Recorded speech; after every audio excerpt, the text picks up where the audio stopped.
नमस्कार, मैं हूं रॉबिन सिंह चौहान और आप जुड़ चुके हैं पंचायत रिपोर्टर के इस मंच के साथ। आज हम निकले हैं, फील्ड में हैं, जैसा कि आप देख रहे होंगे मेरे आसपास पहाड़ों में हम हैं। पौड़ी यानी गढ़वाल लोकसभा सीट के भ्रमण पर हम निकले हैं। अपनी चुनावी पंचायत हम अलग अलग गाँवों में लगाएंगे और जानेंगे कि वोटर का मूड क्या है। लेकिन उससे पहले हम इस लोकसभा सीट के बारे में आपको बता देते हैं। इस वीडियो को शुरू करते हैं और आपको बताते हैं कि ये पौड़ी लोकसभा सीट है, वो उसकी जो ज्योग्राफिकल कंडीशन है वो क्या है। पौड़ी लोकसभा सीट जो है, इसमें 14 विधानसभाएं आती हैं। जैसे दूसरी अलग अलग जो विधानसभाएं हैं हमारे राज्य की, जो अलग अलग 4 और विधानसभा लोकसभा है, उसमें 14-14 विधानसभाओं में बटी हुई है ये लोकसभा। तो ये ऐसी पौड़ी भी है। पौड़ी में भी 14 विधानसभाएं आती हैं। इसमें एक विधानसभा टिहरी ज़िले की आती है, जो कि है नरेंद्र नगर।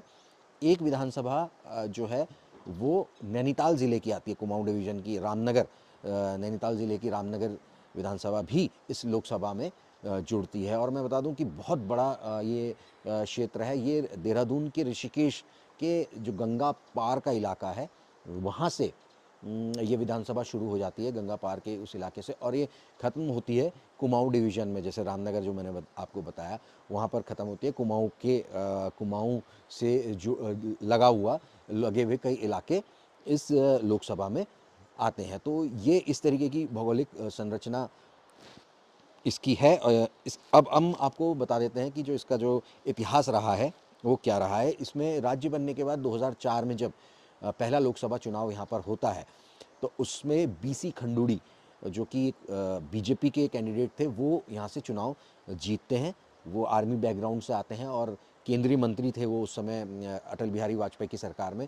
तो वो यहाँ से जीतते हैं। इसके अलावा जब विधानसभा चुनाव यहाँ पर होता है, तो बीसी खंडूरी को प्रदेश का मुख्यमंत्री बनाया जाता है और ये सीट वैकेंट होती है, तो इसमें उपचुनाव होता है। तो बीसी खंडूरी अपने ही एक मित्र टीपीएस रावत को यहाँ से चुनाव लड़ाते हैं, यानी या यूँ कहें कि बीजेपी टीपीएस रावत को चुनाव लड़ाती है, जो कि आर्मी बैकग्राउंड के थे टीपीएस रावत। वो यहाँ से उपचुनाव जीत जाते हैं।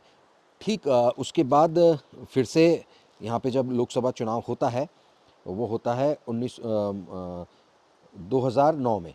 2008 के बाद 2009 में, उपचुनाव के बाद 2009 में फिर से लोकसभा चुनाव जो आम चुनाव होते हैं, उसमें उन आम चुनावों में यहाँ से कांग्रेस सतपाल महाराज को टिकट देती है और सतपाल महाराज यहाँ से जीतते हैं। कांग्रेस के टिकट पर सतपाल महाराज यहाँ से जीतते हैं। उसके बाद 2014 का जो लोकसभा चुनाव होता है, जब मोदी प्रधानमंत्री बनते हैं, उस समय यहाँ टिकट दिया जाता है भुवन खंडूरी को। भुवन खंडूरी ये अपना चुनाव जीतते हैं और सांसद बनते हैं। लेकिन उसके बाद 2014 के बाद वो राजनीति से अलग थलग कर लेते हैं, उम्र उनकी बहुत ज़्यादा हो जाती है। और इसीलिए 2019 में एक और पूर्व मुख्यमंत्री इस सीट से, जो कि सांसद बनने के बाद मुख्यमंत्री बनते हैं, तीरथ सिंह रावत, वो यहाँ से चुनाव लड़ते हैं 2019 का। तो जो सिटिंग एमपी हैं, तीरथ सिंह रावत सिटिंग एमपी थे, उनका टिकट काट के अब अनिल बलूनी को टिकट दिया गया है। इस सीट पर बीजेपी और कांग्रेस ही दो प्रमुख पार्टियां हैं, जिनके कैंडिडेट, जिनके प्रत्याशी आपस में चुनाव लड़ते हैं। दोनों की टक्कर रहती है बीजेपी कांग्रेस की। बीजेपी ने अनिल बलूनी को टिकट दिया है। अनिल बलूनी की उपलब्धि ये है कि वो बेहद ख़ास हैं, प्रधानमंत्री मोदी, अमित शाह की टीम के मेंबर माने जाते हैं, उनके बेहद ख़ास माने जाते हैं। और इससे पहले वो कोटद्वार से एक बार चुनाव 2002 का लड़ चुके हैं। नॉमिनेशन उन्होंने फाइल किया था, नॉमिनेशन में गड़बड़ी हो गई। तो ये उनके बारे में, उनकी प्रोफाइल के बारे में, और बीजेपी के जितने कैंडिडेट्स हैं उनके प्रोफाइल के बारे में एक मैंने वीडियो अलग से बनाया है, तो उसको आप देख सकते हैं। इसके अलावा कांग्रेस से गणेश गोदियाल हैं, पूर्व प्रदेश अध्यक्ष रहे हैं गणेश गोदियाल कांग्रेस के। तो वो यहाँ से इन दोनों कैंडिडेट्स में, दोनों पार्टियों के टक्कर है इस समय, और बेहद हॉट सीट है ये इस समय, बड़ी चर्चाओं में है। क्योंकि कांग्रेस का ये माना जा रहा था कि बहुत ज़्यादा कुछ दमखम के साथ कांग्रेस लड़ नहीं रही है, लेकिन गणेश गोदियाल का नाम आने से ये सीट जो है बेहद खास बन गई है। और मैं आपको बता दूं कि इससे पहले यहाँ पे जो 2019 का चुनाव हुआ था, बीसी खंडूरी के बेटे मनीष खंडूरी कांग्रेस में आ जाते हैं और वो कांग्रेस से चुनाव लड़ते हैं तीरथ सिंह रावत के अगेंस्ट। लेकिन अभी चुनाव से कुछ दिन पहले मनीष खंडूरी ने कांग्रेस का दामन छोड़कर बीजेपी का दामन थाम लिया है। तो अब इसके थोड़ा चुनावी इतिहास के बारे में आपको मैं बता देता हूँ। जो मैंने बताया अभी आपको, और इसकी जो वोटिंग परसेंटेज है उसके बारे में 2009 से हम बात कर लेते हैं। तो जब सतपाल महाराज यहाँ से चुनाव लड़े तो 44% वोट शेयर था कांग्रेस का, 40% वोट शेयर था बीजेपी का। और इसके बाद जब 2014 का चुनाव होता है तो आप देखेंगे कि 32% वोट शेयर रह जाता है। जब मोदी लहर चलती है, जब मोदी प्रधानमंत्री बनते हैं तो 32% का वोट शेयर रह जाता है, और 59% का वोट शेयर बीजेपी का होता है। तो आप समझ सकते हैं कि कितना बड़ा उछाल उनके वोट शेयर में यहाँ पर हुआ है।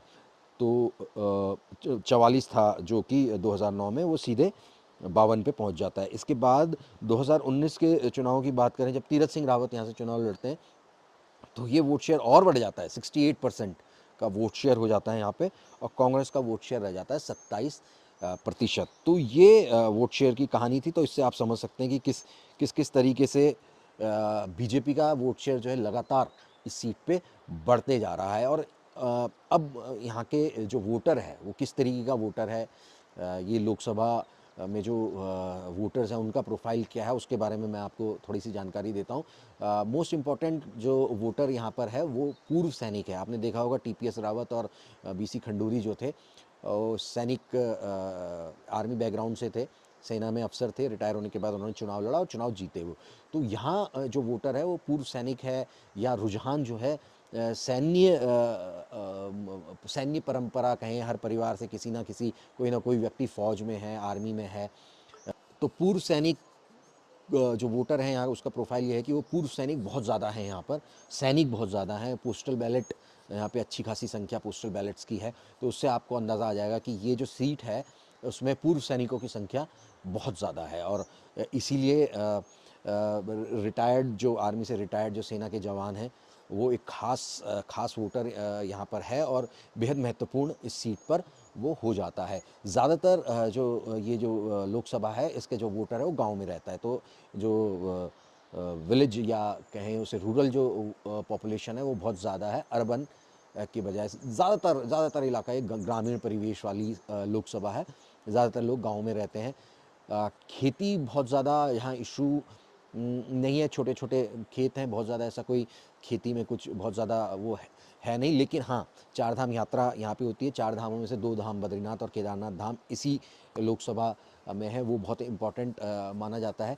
इसके अलावा एक चंक में जो नरेंद्र नगर और ऋषिकेश के आसपास का इलाका जो है, यमकेश्वर कहें, वो अपनी राफ्टिंग इंडस्ट्री के लिए जाना जाता है।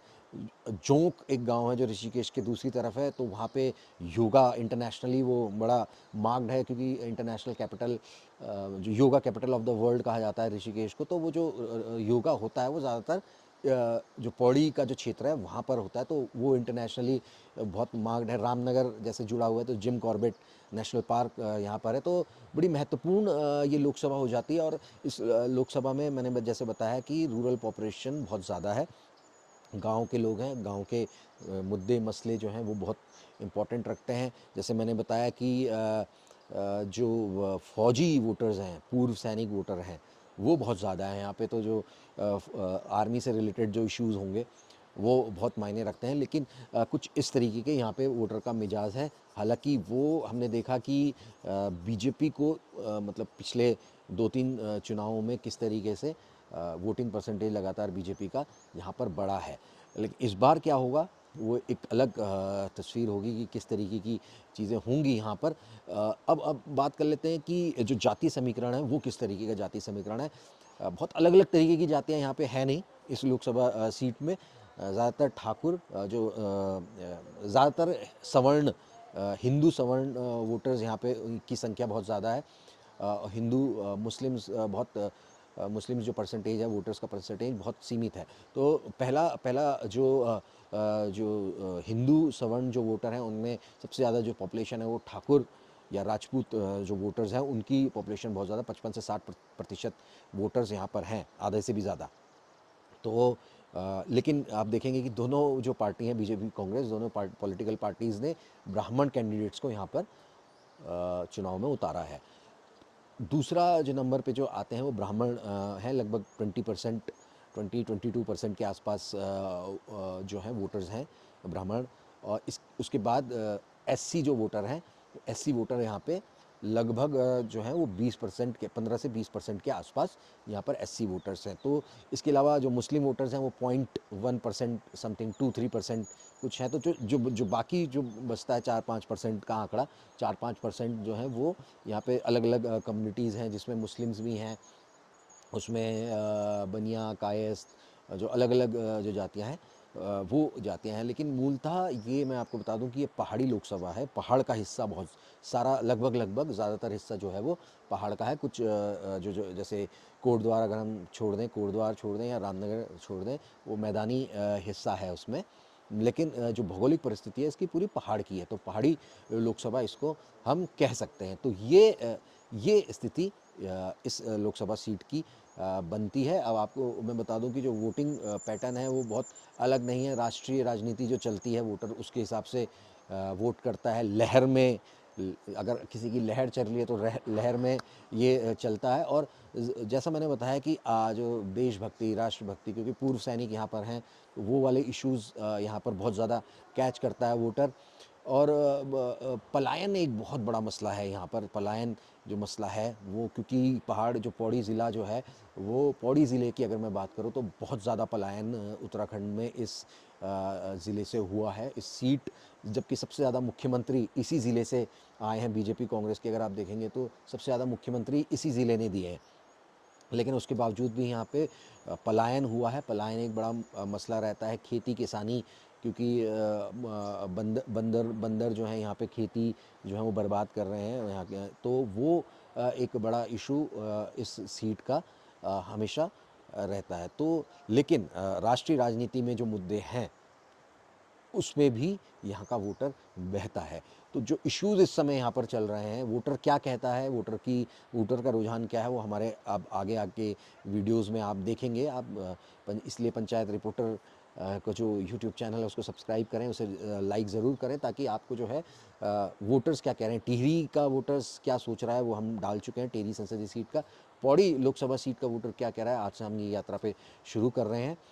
वो भी हम आपको अब अपने आने वाले वीडियोस में दिखाते रहेंगे। तो फिलहाल टक्कर जो है कांटे की है।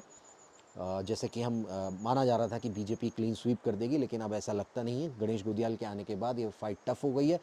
और अनिल बलूनी, जो कि बहुत जाना माना नाम नहीं है इस सीट के लिए, उन्हें टिकट दिया गया है, लेकिन उनके पास उनका साथ देगी यहाँ पर मोदी लहर। तो क्या होगा, रिजल्ट्स क्या होगा, वो देखना होगा। बेहद दिलचस्प यहाँ पे इस सीट पर मुकाबला होने वाला है। तो आप हमारे चैनल को सब्सक्राइब करें, लाइक करें।